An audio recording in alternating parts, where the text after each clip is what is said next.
So I've always had that side to me of anything's possible and everything's happening. My mom was very awake and very spiritual, but I have been on this path since about 12. Back then it was such a small amount that I could go back to sleep and fit in and everything was fine. About 8 years ago, I quit my corporate job that I had in private equity and really committed to doing this work.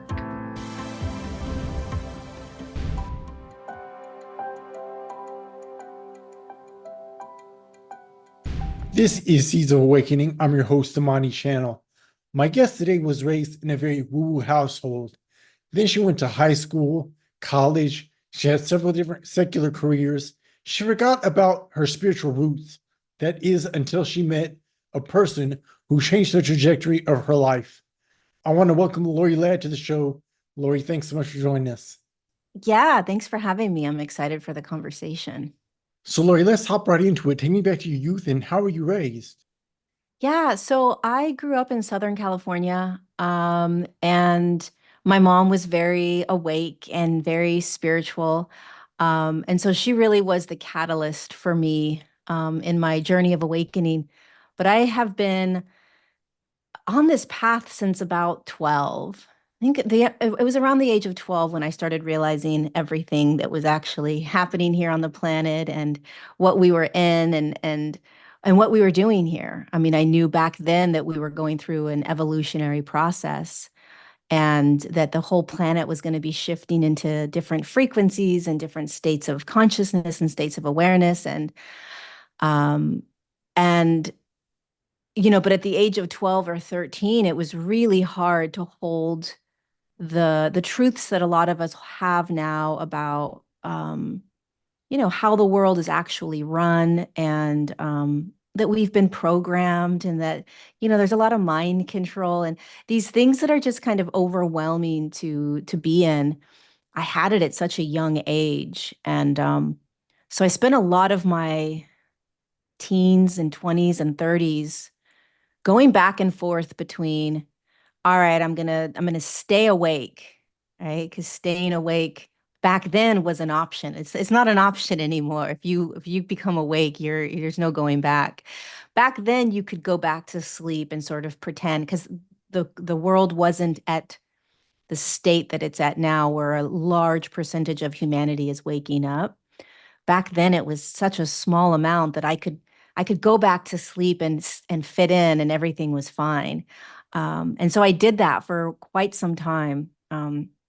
I would kind of wake up out of the illusion of the roles I played and the things that I thought were important. And then I would go back to sleep and did the everyday job and was going to get married and kind of went down that path, was going to have kids um and all of those things never panned out. There was always something that kind of stopped that process, that journey. Um, and it wasn't until 40, so I'm 50, or I'm 49 now. It was about 8 years ago. I quit my corporate job that I had in private equity and really committed to doing this work. Um, and that's when I really shifted full time into helping people navigate what this is that we're doing on the planet. But it wasn't easy. So, was religion part of the mix or was it strictly spirituality? It wasn't religious, it was spiritual. So it was um, kind of like it was really far out there, to be honest with you. It was very like a lot of like kind of um, uh, concepts that now we would think are normal, but just that we're not from this planet, you know, Mhm. that we incarnated many different times. We've lived in other kind of dimensional spaces. So all the woo, That although she's very woo within is what you Yeah, say. yeah, and also very like, um, you know, we learned about like what really happened to JFK and like a lot of the governmental stuff that's unraveling for people now that's been hidden. she took me to like seminars and conferences, and I was just reading book after book about who is God and what is source and what is higher, like you were talking about higher self, right? Like what is higher self? And um, just these concepts that back then were kind of hush hush or like in the new age type of thing, in the new age, area of the bookstore. But that's how I started gaining knowledge about everything. And, at 15 years old, I'm going to these, retreats and workshops where we're learning all this information about what's being hidden from us, and also just that this isn't the only planet where there is life, and like and my mind's just being blown, and I'm going to high school like, yo, you guys, you don't understand, like there's aliens, and my friends are like, you've lost your mind. I'm like, no, no, no, no, and then I'd be like, the world's, because back then we thought the world was going to end. Right. Like we thought 2012 the world was going to actually like end, like there would be no more planet. And so I was like, this was like 1989. I'm like, you guys, the planet, we're going to all like in 2012, there's not going to be a planet anymore. And my friends just thought I was wild and crazy. And so I've always had that side to me of like, anything's possible and everything's happening. And what is this wild ride we're on? But it was all because of my mom at such a young age, Yeah. introducing me to that. Yeah, that sounds like it's really unique because a lot of folks they kind of get raised indoctrinated in religion, then they sort of have a tragedy or something happen to them which kind of shakes them out of it. Um, so as you kind of entered Yeah. the teenage years and then into like college, you go to college, you had just it sounds like you had a secular career as well. Yeah, I Um, went to college. I went to graduate school. I was getting my PhD in clinical psychology. I worked with youth at risk, so kids that were dual diagnosed, um, and did a lot of work with them. I worked in wilderness therapy programs for a while, where I would go out for like a month at a time, and work with kids out in the wilderness. I did all kinds of stuff, and ended up working in private equity as an executive assistant for the last 8 years. Um, but I really played in I mean, before I really kind of woke back up into doing this work for the last time, I was, living with my boyfriend of 4 years. We were going to have a kid. I was like, this is life. I'm good. I'm just going to settle in. But I always had in the back of my mind, I'm supposed to be doing something, like I'm not doing what I'm here to do. And I would just sort of shush it because it seemed overwhelming. I didn't know what it was. I didn't know how to. And um, I didn't know how to do it. I didn't know what to do. I didn't know the step to take to even start. So it was always there. My whole life, it was there. Like, you're supposed to do something, you're supposed to do something. Um, and then, the way life works is it happens, it unravels. You meet someone or you meet someone else, there's an opportunity, and it starts to unravel.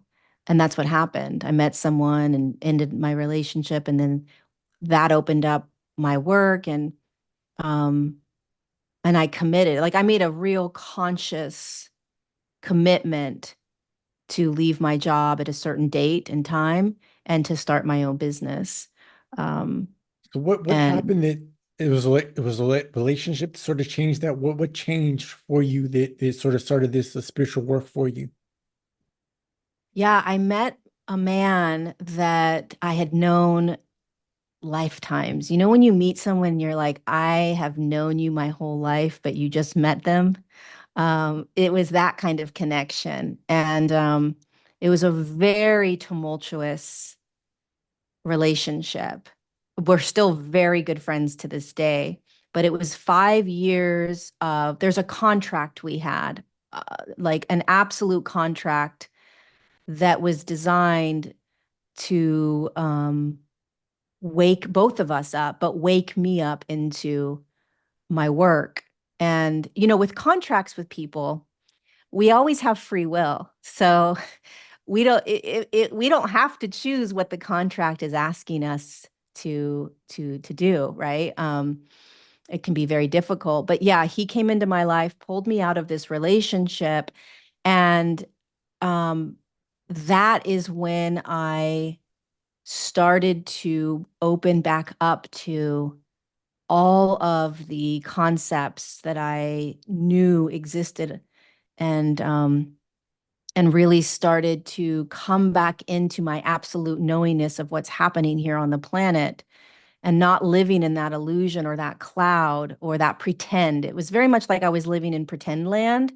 And then I woke up out of the pretend land and was like, okay, come back to what's actually so, which is there is a massive evolution happening on the planet, and you're a part of it and you need to be a part of it. Um, and so we went on a 5 year journey of we traveled, and became a yoga teacher for a while, and I knew it was time to do my work. Um, and so he was the catalyst for it. If I hadn't met him, I don't know I don't know where I would be. I don't know if I would still be with my boyfriend, or I don't know. Um, I'm sure something else would have popped in because, our soul has a path that it's on and it wants to fulfill that path. So we are gifted so many opportunities um, to follow that path.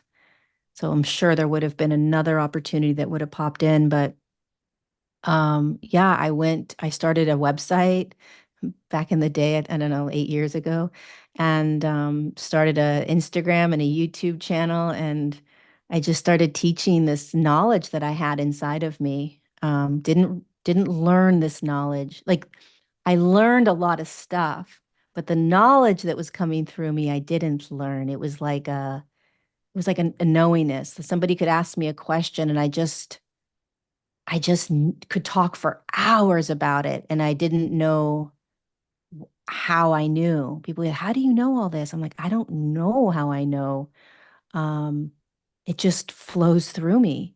And even to this day, information comes through me, and I'm always I don't ever say that my information is the truth, um, or the absolute, or it's just information. And if it resonates, great. If it doesn't, great. There's so much information out there. But I do know in my bones, in my marrow, that I understand this evolution that's happening on the planet almost as if I read the book before coming in, Mhm. you know? And it's like I know what's happening and what we're doing and where we're going, but I haven't actually gone through it. Um, that's how it feels to me. Like I just have this knowledge about what humanity's going through, and I don't know how I know, other than it must have been something I was given before I incarnated. Um, and so now here I am trying to help humanity That's great. get through this. So what did the work look like when you started doing the spiritual work? What kind of I guess what did that look like for you when you first started? I didn't know what I was doing. I had no idea what to offer, what to share with people. And it was really interesting how it unraveled because I just started creating a website and I just called it The Remembrance. I still call it The Remembrance. Um, and I said, well, I could offer like sessions. Again, I didn't know what I was doing. I'd never done a session. I didn't know if I could do what sessions even like, what does that even mean? I was like, maybe I could do a session. And then I had a friend of mine that reached out and she says, hey, this is going to sound kind of weird, but can you access my higher self and tell me what my higher self wants me to know? And I was like, this is so odd. And I was like, okay, I'll try. And so I closed my eyes and I tapped into her higher self and I just started writing like, And I was like, well, that's crazy. I didn't know I could do that. And then I sent it to her in an email, and she was like, oh my God, that was the most incredible thing ever. And I was like, oh, maybe I'll offer these. And so I started offering those to people on my website. And that's really how I started is somebody said, hey, can you do this? And then I started doing it. I had somebody else say, hey, can you guide me into this kind of like, can you meditate with me and take me into this like other realm and talk to my guides? Right. And I was like, I can try. Never done it. Sure, why not? And so I tried to do that, and I knew how to do it. And I was like, oh my God, I'll start doing this. And that is that has always been how things have been shown to me in terms of um, what I'm here to offer people. Um, that's how it got started. And so it was always other people saying, hey, can you do this? And yeah, I'll offer that. And then it just slowly started growing. And um, I started realizing that I have this ability to connect to, energies that are outside of us and these higher realms. And that was crazy to me. And then I went to Machu Picchu with this really cute guy I was dating. He was like, "Hey, do you want to go to Machu Picchu?" And I was like, "I've had no desire to go, but he's super cute. Like, why not? Let's go." And that's when the I had no idea I was going to write a book, nor did I know I would write a book like I wrote. And as in Machu Picchu, he wanted to go because he wanted to have this like spiritual experience. I was just like, I'm in to just see the site. Um, but I ended up having one of the most uh, powerful moments of my life when I was in Machu Picchu. I got this real strong download of this book I wrote, The Divine Design, and it all came through when I was there in Machu Picchu in 2018. So it's always been interesting how my work has unraveled for me because it's been very I haven't really been in control of it. There's Mm. always been some higher guidance that has um kind of guided me into what's next. Um, and I've learned how to follow that. Yeah, sounds like you just sort of follow the breadcrumbs and it's sort of taking you on this journey. Yeah, exactly. And learning how to trust the breadcrumbs and learning how to trust that higher guidance that's inside of you, um, but you can't see, right? So many, even to this day, I am, I have this sense of trust in what I can't see yet, but what I can kind of feel intuitively, as okay, do this next. And I've had so much practice that I trust it. I trust it now that I'll be okay if I follow it. But it's a real it's a real tough place for a lot of us to be. And a lot of us are in that place right now of trusting that the unknown.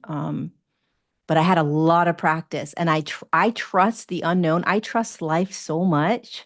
Um, it's like I've been in training for quite some time, Mm. to be able to be here now and navigate this. Um, but yeah, the way my work unraveled was just try this, do this. Organically sounds like just sort of organically Yeah, came to you. Yep. yeah, You put it out yeah, there that you were gonna walk through this door and then the door just opened and business started yep. flowing to you and you sort of found the path. Yeah. And it kept going. And there's always asks. There's always like, okay, we need you to, one, I was guided to move to Mount Shasta for a little while, and I really didn't want to. But it was this real strong calling. And so I followed that. I didn't have a lot of income. I didn't have a lot of money coming in, but it was like, do this. And so I did that. And there was there were radio shows that were like, "Hey, we want to put you on the radio show, and you can offer sessions." And so I did that. I was taken care of, but I didn't know how I would be taken care of when I jumped. Mm-hmm. Um, and so that's been a big practice for me. You have to jump before you have the the clarity of what's going to catch you. If I waited for the proof would never come. Yeah, I had to always jump first and then see the proof of how I would be caught or how I would be taken care of. And so I'm very, very well versed at doing that. The wonderful thing is that once you sort of leap, then God sort of will take care of you and will show you that you made the right decision. Then you can look back and say, wow, these are all the paths and this is how I was cared for, and it all worked out in the end. Always, God always has you. Always. Always, always. So I want to get some definitions sort of explained because folks might be just now going through awakening, and that's I suspect this video will reach those who it's meant to receive it. So let's Mm. start off with what is source energy? Because a lot of times in this space, you hear a lot of folks talking about source. What to you is a source? I mean, at this point in my journey, I like to call source God, but it can be it's whatever resonates with you in terms of um it's the beginning of everything. It's where everyone came from. And everyone and everything has an aspect of that in them. Um, and we're an aspect of it or a fraction of it. And so whether you believe it's some big God that's sitting in heaven or whether you believe it's some consciousness or vibrational pulse, either way, we come from it and we all come from it. And it's this fascinating and miraculous concept, but truth that if we all came from the same source, having just our own unique experience as spirit, um, what a crazy journey. And, it's very difficult to look around in the world and recognize that we all came from the same source, um, which is just that one pulsing vibrational tone of consciousness or God or love. Um, but we did. And it's it can shift the way you respond and react to people. It can help us in terms of how we um, forgive people, how we see people's choices. I mean, I tend to I try my best to look at everyone as a soul. There's a soul inside of them. We Mhm. all have a soul. It's impossible to be on the planet and not have a soul in the body. And so to know that sometimes helps me to take away the layers of judgment and everything else that I throw on a person based on their choices and their persona and all of that. Um, but yeah, that's how I see source, Could you God. could you explain this concept of a higher self? What is the higher self that you hear often that's referred to? Yeah, it's interesting. Higher self has shifted a little bit for me based on our evolution. So I used to see higher self as an aspect of us that was outside of the body that connected us to God or source. Um, but I don't see higher self in the same way anymore. I see higher self as soul. So I I don't see anything outside of us any longer other than God or source consciousness. I see everything as kind of integrated in and now in here. And so higher self would just be soul to me. I think higher self is soul embodied, and soul is an aspect of spirit, which is an aspect of source or God. Um, so I don't see higher self in the same way as I used to. And I think it's because there's an evolution that happens or is happening for us. And things start to shift. I mean, 50 years ago, we thought one way. And, now we think a little bit different, hopefully, and we continue to think differently and see things differently. So higher self to me is the embodiment of that it's now come down into our bodies and it's soul. Okay. Yeah. So that kind of leads to the next question. What would you call a spirit guide? How would you explain a spirit guide to someone who's just learning about this information?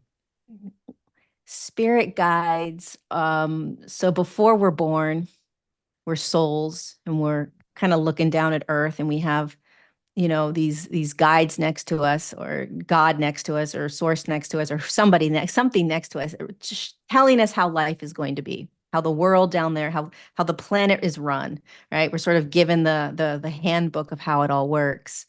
And one of the ways the planet works is that you get these guides to kind of assist you, that are non-physical, and they're like signposts. They protect you, they support you, they try to keep you kind of in alignment and on path, and we choose them. And they change throughout our lives. I mean, we have a handful of them that are always with us, and then there's new ones that come along depending upon where we are in our journey. They're non-physical, so they're energetic. We can feel them, we can hear them, um, we can sense them around.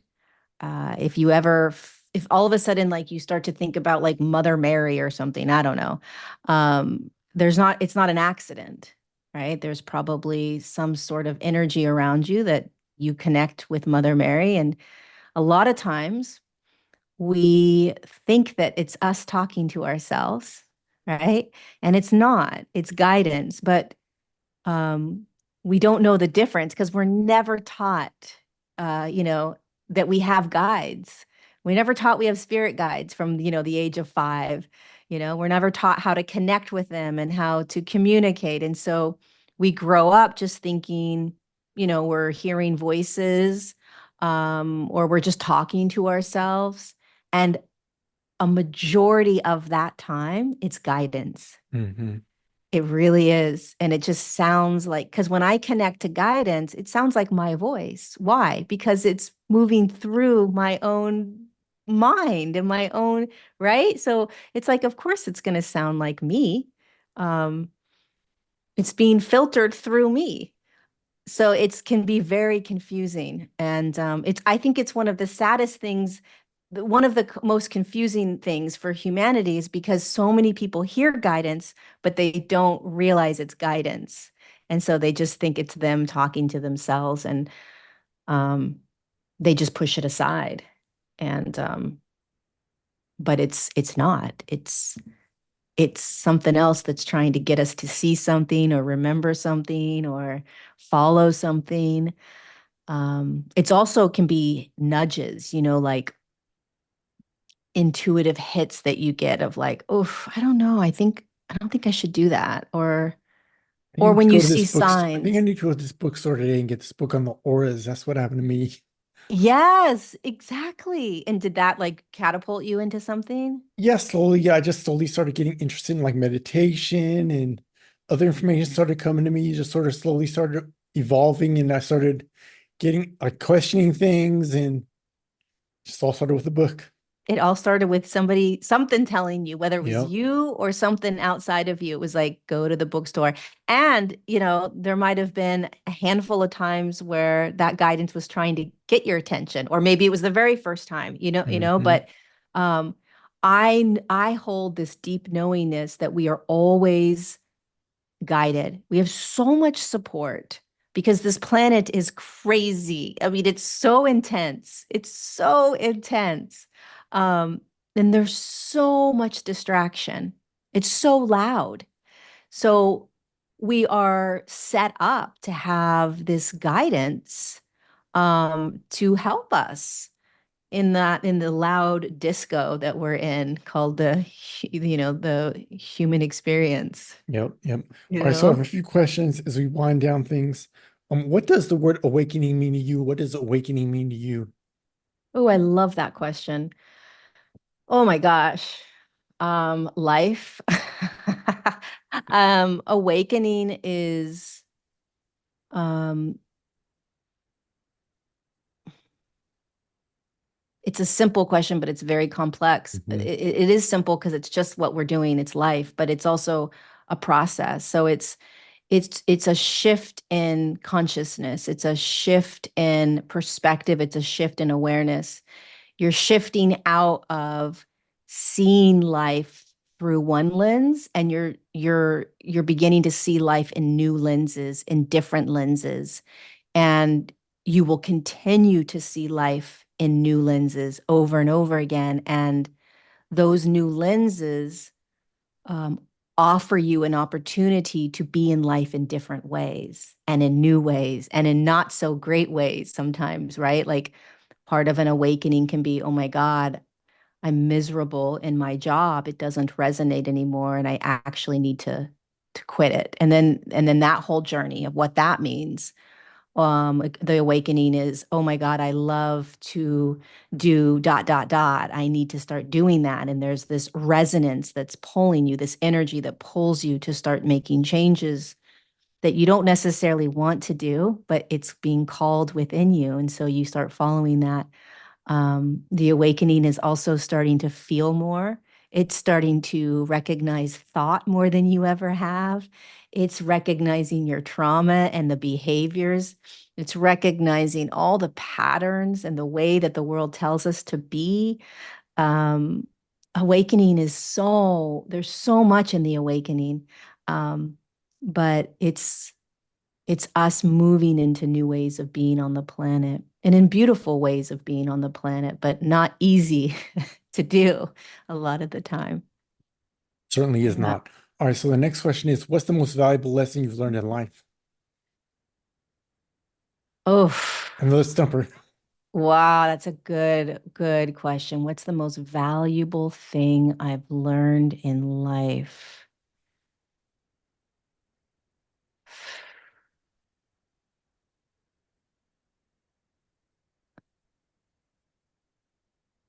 Probably that awareness, being aware is the most powerful tool we could possibly have in this journey. Awareness being, I'm watching myself, I can see myself, I'm experiencing an emotion. Wow, look at the thoughts I'm having. Oh, look at how I'm responding to that person. Awareness is this really beautiful gift of being able to start watching yourself instead of being what you think is yourself, right? And without awareness, we won't be able to go through what we're going through. So I think that's the most important and powerful thing that I've learned so far. Great Yeah, answer.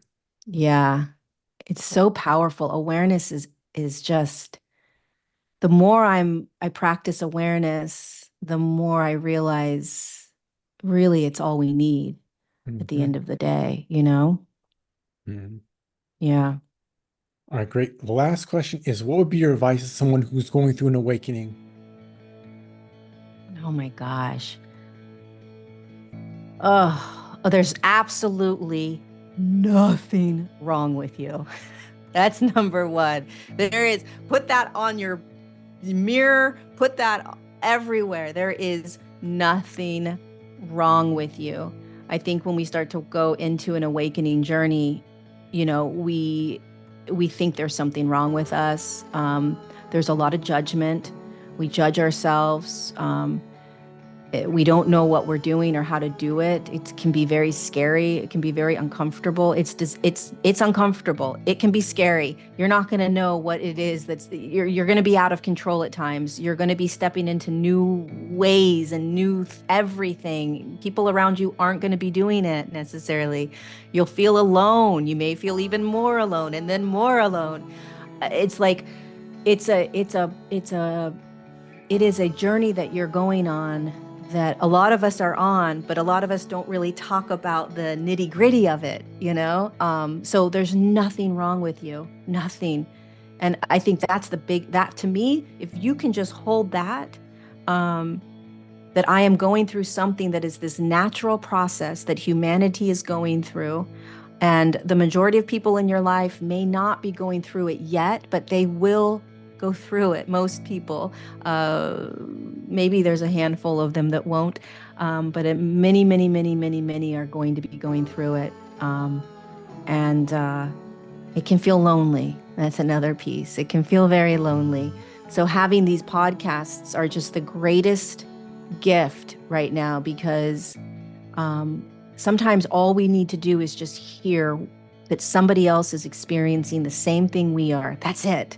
And then you're okay. You know, you can take another breath. You can keep going in your day. But just hearing that somebody else is experiencing the same thing really, really helps a lot. Which is why I think your podcast, your show is so important. I really do, because it helps people realize that they're not crazy. Exactly. Lorie, if someone wants to find out more about you, where should they go? My Instagram, which is Lorie_Ladd, is a great place. If you have Facebook, Lorie_Ladd, and then I do have an app that's coming out, but it's not available yet, which will be Lorie Ladd, and my YouTube channel, Lorie Ladd. I'll Yeah. provide links below or in the show notes, something like that. You'll be able to connect with Lorie. Lorie, I want to thank you so much for joining us, for sharing your insights, for sharing your story with us. I'll see you soon. Yeah, absolutely. Thank you so much. I appreciate being on. Thank you.